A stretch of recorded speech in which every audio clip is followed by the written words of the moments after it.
Halo semua yang suka dengan cerita-cerita film, bagaimana kabar tak? Semoga sehat semua. Gudang Film akan mengisi waktu tak dengan cerita film yang sangat menarik dan menghibur. Film kali ini terinspirasi dari seorang yang bernama Anand Kumar. Anand Kumar merupakan peraih medali emas lomba matematika Ramanujan di kota Patna, India. Anand berasal dari keluarga yang sederhana. Dia dibesarkan untuk meyakini bahwa hanya pangeranlah yang bisa menjadi raja. Anand memiliki misi untuk membuktikan seorang yang miskin pun mampu mengorbitkan orang-orang jenius tingkat dunia. Dia pun membuat bimbel gratis yang bernama Super 30, yang membimbing dan melatih 30 anak miskin supaya berhasil melewati ujian masuk Institut Teknologi India. Bagaimana perjuangan Anand Kumar untuk membiayai dan melatih menjadikan mereka para profesional yang sukses? Mari kita ikuti kisahnya. Tapi tunggu dulu, sebelum kita lanjut, sempatkan dulu subbreaker ini channel. Buat yang sudah, terima kasih, dan buat yang belum, subbreaker mati. Karena subbreaker tidak seperti Pertalite yang selalu naik harganya. Oke, terima kasih.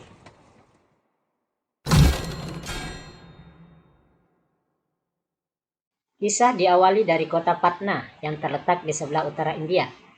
Pada tahun 1996, diadakan suatu lomba matematika untuk memperingati ahli matematikawan asal India yang bernama Srinivasa Ramanujan. Lomba itu dimenangkan seorang mahasiswa yang bernama Anand Kumar. Menteri Pendidikan India saat itu mengalungkan medali ke Anand Kumar. Bahkan dia menjuluki Anand Kumar sebagai manusia kalkulator. Dalam sambutannya, Perdana Menteri siap membantu para juara untuk berkembang.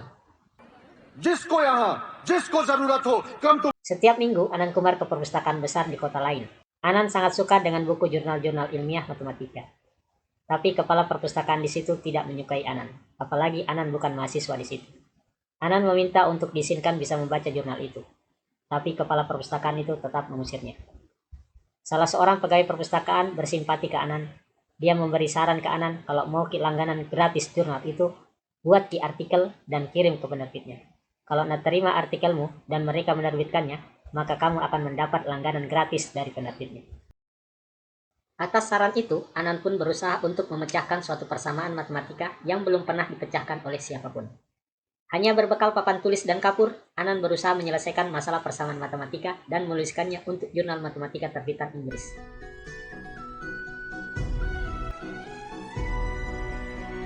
Anand lalu mengirimkan artikelnya melalui kantor pos. Kebetulan bapaknya Anand adalah seorang pegawai di kantor pos. Bapaknya Anand mengatakan bahwa ongkirnya 220 rupiah. Tapi Anand hanya punya 55 rupiah. Dan bapaknya Anand meminta teman-teman kantornya untuk membantu anaknya untuk kasih cukupi ongkirnya. Semua pegawai kantor pos dengan senang hati membantu karena mereka bangga. Anak India mampu memecahkan masalah yang orang barat saja tidak ada yang mampu menyelesaikannya. Akhirnya, hasil dari tulisan artikel Anand mendapat balasan dari jurnal London. Tulisan Anand pun akan diterbitkan dalam jurnal ilmiah tersebut. Bapaknya Anand yang mengetahui pertama kali sangat bahagia dan sangat bangga. Profesor matematika di Universitas Cambridge terkesan dengan tulisan Anand. Karena itu, dia pun mengundang khusus untuk menjadi mahasiswa di Universitas Cambridge. Mendengar hal ini, Anand sangat bahagia. Dia lalu membawa jurnal yang memuat karyanya dan membawanya ke perpustakaan. Di dalamnya ada namanya sebagai penulis artikel. Dia menghadap kepala perpustakaan yang pernah mengusirnya sambil berkata, "Dulu kau tanya-tanya siapa namaku toh? Sekarang ini namaku, tertulis di sini." Sambil membuka buku jurnal ilmiah asing. Anand pun sangat berterima kasih sama petugas perpustakaan yang memberi saran kepadanya untuk menulis artikel. Adanya undangan sebagai mahasiswa di Universitas Cambridge membuat bapaknya Anand mencari pinjaman untuk biaya Anand pergi ke luar negeri. Sebagai seorang pegawai kecil, bapaknya Anand tidak bisa mendapat pinjaman karena sudah banyak hutangnya, apalagi sudah mau pensiun. Anand lalu teringat sama janji Pak Menteri Pendidikan yang mengatakan bahwa dia siap membantu masalah apa saja bagi dirinya. Bahkan pintu rumahnya dibuka 24 jam buat dirinya. Anand dan bapaknya pun menghadap Pak Menteri Pendidikan. Anand memberitahu bahwa dia mendapat undangan khusus untuk kuliah di London sebagai mahasiswa Universitas Cambridge. Anand ingin Pak Menteri mau membantu membiayai perjalanan dia ke London. Tapi Pak Menteri kayaknya pura-pura tidak mengerti maksud Anand. Pak Menteri hanya berkata, "Bagus itu, kalau kau mau pergi kuliah di luar negeri. Apalagi London. Kamu juga bisa ke Cina, ke Amerika, dan lain-lain. Tapi ingat, jangan lupakan negaramu. Pergi mau ke sana," kata Pak Menteri. Tapi dia tidak bertanya berapa biaya yang kamu butuhkan untuk kuliah di sana. Dan Pak Menteri pun menyuruh Anand dan bapaknya pergi tanpa memberi bantuan sepeser pun. Karena terlalu memikirkan biaya Anand pergi ke London, membuat bapaknya Anand pingsan. Anand pun menggendong bapaknya. Bersama dengan saudaranya, mereka berdua membawa bapaknya dengan mengendarai sepeda menuju rumah sakit. Sebagai orang sampai rantai sepedanya putus. Begitu pula dengan napas bapaknya Anan, putus sampai di situ. Atas meninggalnya bapaknya, Anan pun menghapus mimpinya untuk bisa kuliah S2 di Cambridge University. Selanjutnya Anan memilih berjualan jajanan Papadums. Anan naik sepeda berkeliling menjual jajanannya. Bahkan surat undangan dari Cambridge dia gunakan untuk membungkus jualannya. Mimpinya hancur tatkala kertas itu dibakar oleh pembelinya. Gara-gara hancurnya kertas itu, Anan tidak fokus bawa sepedanya. Pikirannya blank. Tiba-tiba dia nyaris ditabrak mobil. Si pemilik mobil marah melihat Anan yang tidak konsen mengendarai sepedanya. Pemilik mobil itu adalah Lala Singh. Dia masih mengumpat dan memaki-maki Anan. Tapi setelah dia tahu bahwa yang nyaris ditabraknya adalah Anand Kumar, si manusia kalkulator, dia segera memperkenalkan dirinya kepada Anan. Kau mungkin tidak kenal saya, tapi banyak orang yang kenal kamu, si manusia kalkulator, yang mendapat medali emas Ramanujan pada tahun 1997. Saya juga dapat medali emas Ramanujan di tahun 1987. Jangan sia-siakan talentamu untuk jualan kue-kue. Ayo ikut aku. Dan Anan pun ikut di mobilnya Lalan Singh. Lalan Singh mengajak Anand Kumar bergabung di bimbingan belajarnya di Patna yang bernama The Excellent Coaching Center. Lalan Singh membutuhkan pengajar yang memiliki kemampuan seperti Anand. Anand langsung diberi segepok uang, dan jadilah Anand sebagai pengajar alias tentor di Bimbel Excellent. Dan Anand menjadi bintang di Bimbel Excellent. Bimbel Excellent menjadi bimbel yang paling banyak siswanya, dan Anand pun mendapat penghasilan yang sangat besar. Anand menikmati kemudahan hidup, uang mengalir lancar. Dia bisa membeli apa saja, membeli motor dan jam tangan. Suatu ketika, ada siswa yang mau masuk bimbel Excellent. Tapi siswa tersebut tidak mampu membayar. Mereka pun ditolak. Melihat hal ini, hati kecil Anand sebenarnya tersentuh, tapi dia tidak peduli. Anand tidak ingat bahwa dia dahulu juga seperti itu. Suatu malam, setelah pesta pembukaan cabang bimbel Excellent, Anand sedikit mabuk. Anand naik ke motornya. Tapi di seberang jalan, di bawah lampu jalan, dia melihat seorang anak yang sedang belajar. Anand mendekati anak tersebut dan bertanya, "Di mana kau sekolah?" "Tidak sekolah, Mak. Tidak ada biaya," jawab anak itu. "Belajar apa itu?" "Matematika." Anand lalu membantu menyelesaikan soal yang dikerjakan anak itu. Belum selesai belajar, anak itu dipanggil sama mamanya. Anak itu pergi menemui mamanya, meninggalkan Anand sendiri. Seorang tukang becak yang berada di situ menawari tumpangan ke Anand untuk diantar pulang. Sambil mengayuh becaknya, bapak itu mengatakan bahwa anak itu bernama Rade Mohan. Dia itu gila, karena ngotot belajar sendiri. "Saya sudah kasih tahu, jangan Miko belajar. Sia-sia Ji. Tidak bisa kau jadi apa-apa, karena miskin kau."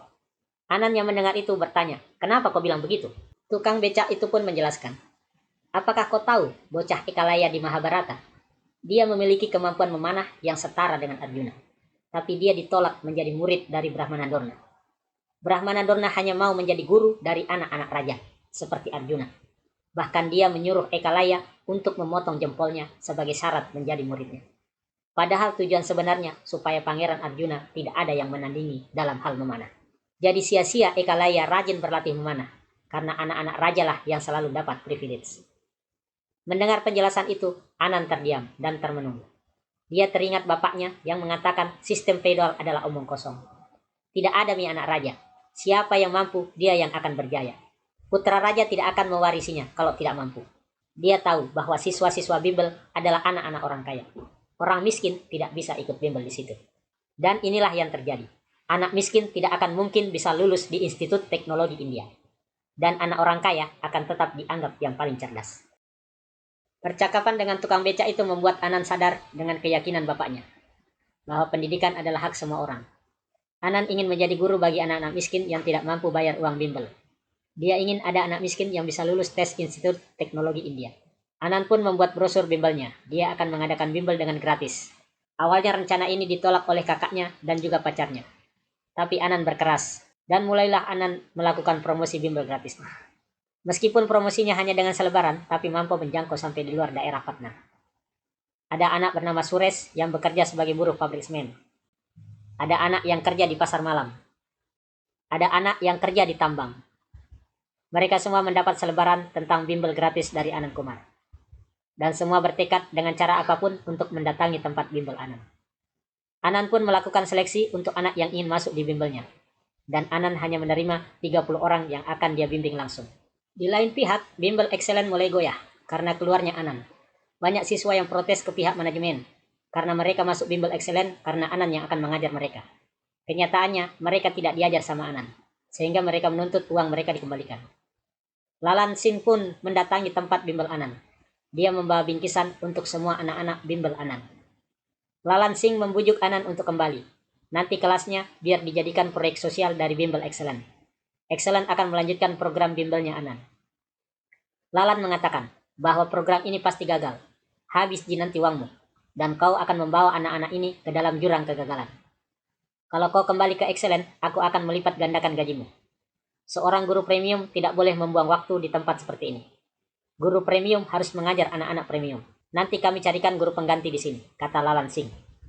Mendengar itu, Anan menjawab, maaf, aku tidak bisa meninggalkan semua anak-anak ini. Pulanglah Lalan Sing. Mendengar kata-kata kegagalan dari Lalan Sing, semua anak-anak bimbel Anan menjadi ciut nyalinya. Mereka semua takut dengan kegagalan yang akan mereka hadapi. Hilang semangat dan gairah mereka untuk belajar. Mereka pasrah. Mereka merasa tidak akan mampu lepas dari jerat kemiskinan. Anan yang mengetahui dan merasakan hilangnya semangat mereka kembali memotivasi. Kenapa kau semua takut? Apa nu takuti? Takut kau kehilangan apa? Memangnya apa yang kau punya kah? Kita ini sudah miskin memang, Ji. Sejak lahir sudah miskin. Seandainya mati gara-gara miskin, pasti sejak kita lahir kita langsung mati. Makanya belajar Ki semua. Kita belajar untuk membuat jalan tak sendiri. Jangan makin takut. Yakin Ki dengan kemampuan tak. Pasti bisa kita taklukkan dunia. Dan satu persatu anak-anak bimbel Anan mulai terpacu semangatnya. Akhirnya semua anak-anak mendapat kekuatan baru untuk siap belajar dengan sungguh-sungguh.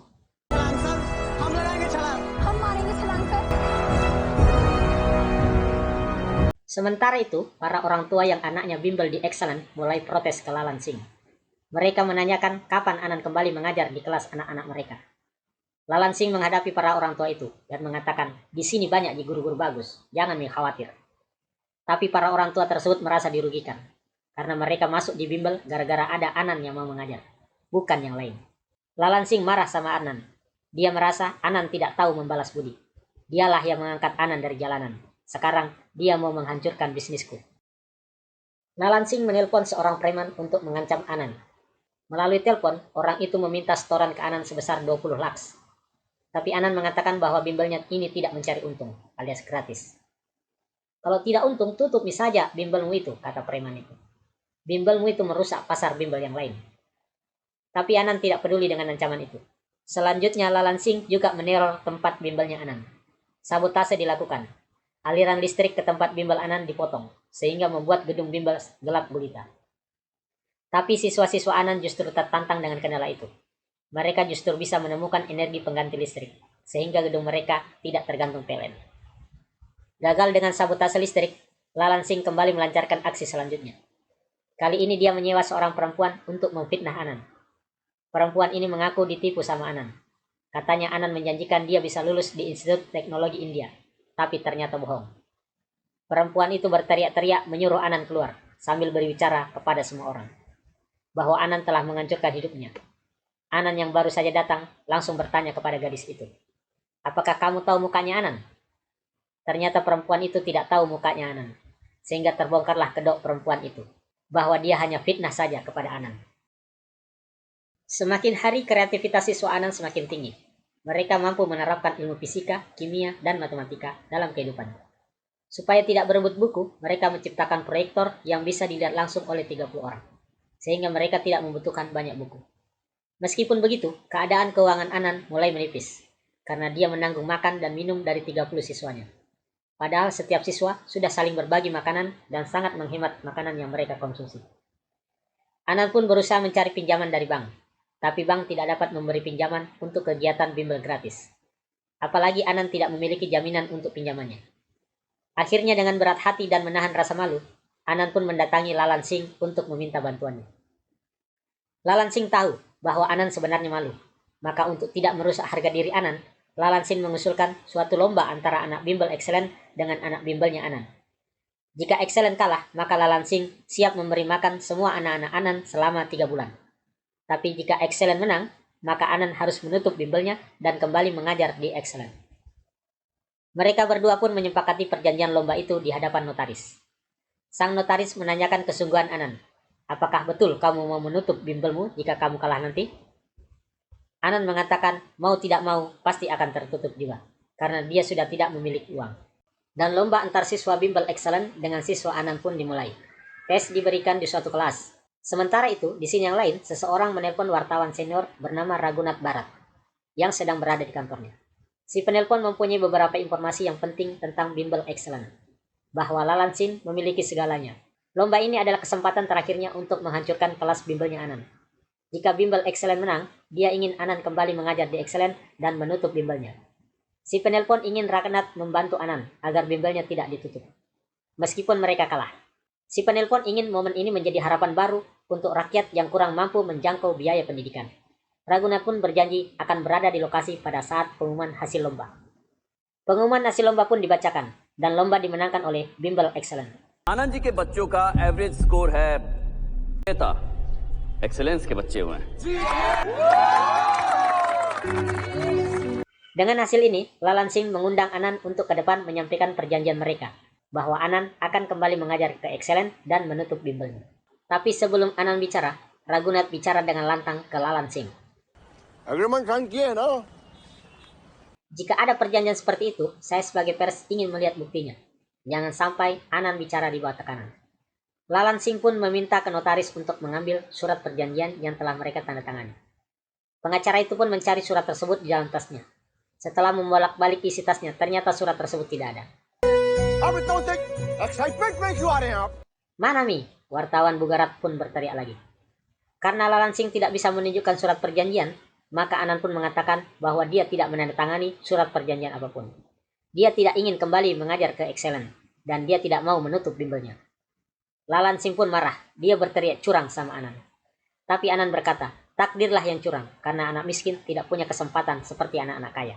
Anan dan anak-anaknya pun meninggalkan lokasi excellent. Di dalam mobil pengacara, istri dari pengacara bicara ke suaminya, bahwa dialah yang mengambil kertas perjanjiannya. Ternyata pengacara tersebut juga sudah tahu. Dia juga mendukung Anan untuk tetap melanjutkan tempat bimbelnya, supaya anak-anak miskin itu bisa mewujudkan cita-citanya. Di tempat bimbelnya, Anan mengevaluasi kekalahan anak-anaknya. Kenapa bisa kalian kalah? Susahkah soalnya? Dan anak-anak pun menjawab, soalnya biasa Ji, tidak terlalu sulit. Cuma otak kita kayak macet Ji. Kita kalah mental. Mereka pakaiannya bagus-bagus, sepatunya keren, dan mereka berbahasa Inggris. Kami kayaknya tidak bisa bersaing dengan mereka. Melihat hal ini, Anan pun menyuruh mereka mulai berlatih menggunakan bahasa Inggris. Sebagai puncaknya, Anan ingin siswa-siswanya mengadakan pertunjukan pada Hari Raya Holi dengan menggunakan bahasa Inggris. Berkat pertunjukan ini, mental para siswa-siswa Anan mulai terbentuk. Mereka tidak lagi minder, tapi lebih percaya diri, dan kemampuan bahasa Inggrisnya pun berkembang. Enjoy and appreciate. Perjuangan menaklukkan bahasa Inggris telah berhasil, tapi pertarungan untuk menaklukkan kelaparan masih harus diperjuangkan.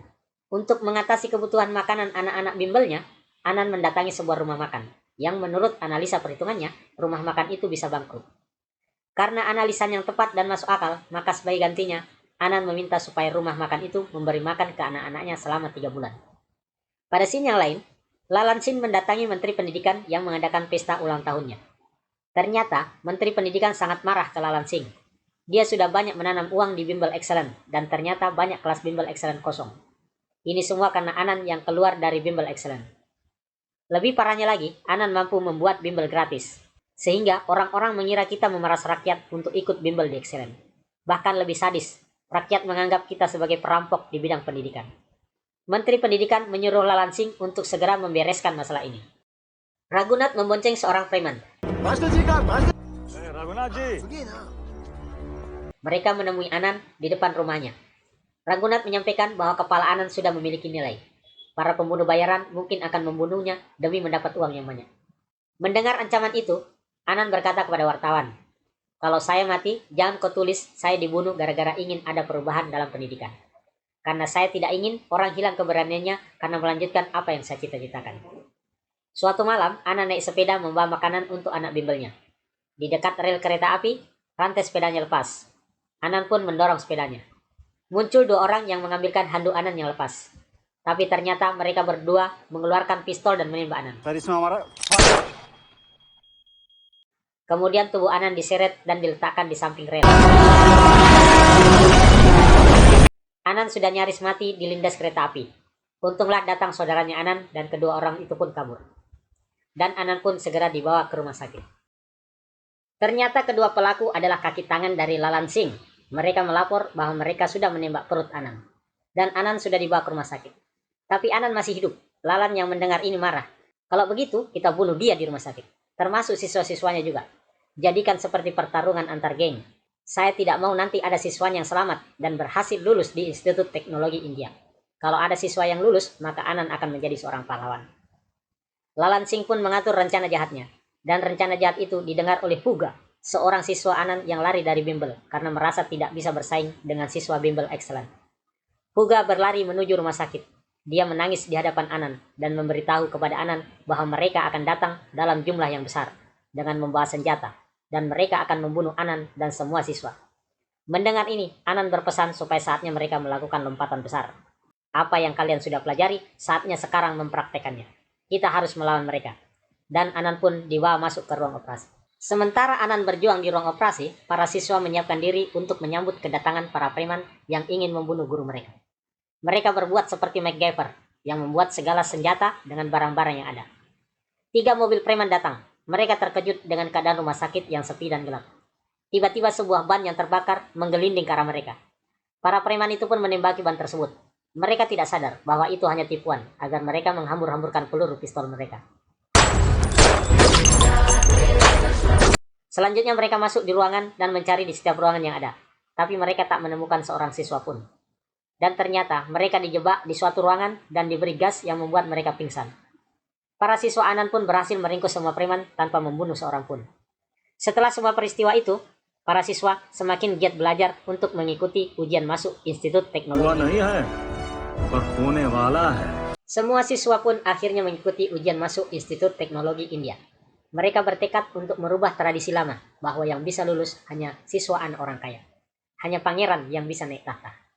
Mereka bertekad bahwa yang naik tahta adalah mereka yang belajar, bukan yang ditentukan dari kekayaannya. Dan hari pengumuman pun tiba. Seorang petugas menempel pengumuman kelulusan di sebuah dinding. Para peserta ujian pun berdesakan melihat pengumuman itu. Anan menunggu di luar. Dan usaha tidak pernah mengkhianati hasil. 30 siswa Anan yang ikut bimbel semuanya lulus di Institut Teknologi India.